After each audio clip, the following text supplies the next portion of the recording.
मंडळी, आज आहे 17 एप्रिल 2024. रामनवमीचा दिवस आहे. सर्वांना रामनवमीच्या शुभेच्छा. आपण या ठिकाणी अननसाची लागवड थोडी केलेली आहे. या अननसामध्ये एक अडचणीचा विषय असा येतो आहे की या अननसाच्या ह्या झाडामध्ये तुम्ही इथे बघू शकता की मुंग्यांनी याच्यामध्ये खूप घाण साठवून ठेवलेली आहे. कदाचित ते त्यांचं अन्न इथं स्टोअर करत असावेत आणि त्यामुळे एक प्रकारची धूळ किंवा जसा लाकडाचा भुसा असतो त्याप्रमाणे हे डिपॉझिशन इथे झालेलं आहे. आणि त्यामुळे हे अननसाचं जे मुख्य खोड जे आहे त्याच्यातच बरोबर मध्ये हे गेल्यामुळे अननसाच्या झाडाला वाढ होण्यामध्ये अडचणी निर्माण होत आहेत. त्यामुळे आपण काठीच्या सहाय्याने हे सर्व जी काही घाण आहे ती साफ केलेली आहे आणि आपल्याला आता इथे पावडर टाकावी लागणार आहे, जेणेकरून ही जे घाण आहे ती पुन्हा इथं मुंग्यांनी आणू नये.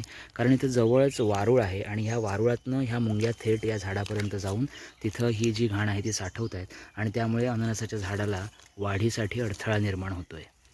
तर इथे आपण आता हे साफ बऱ्यापैकी केलेलं आहे आणि पुन्हा ही वाढ होऊ नये म्हणून आपण औषधी पावडरचा या ठिकाणी वापर करणार आहोत.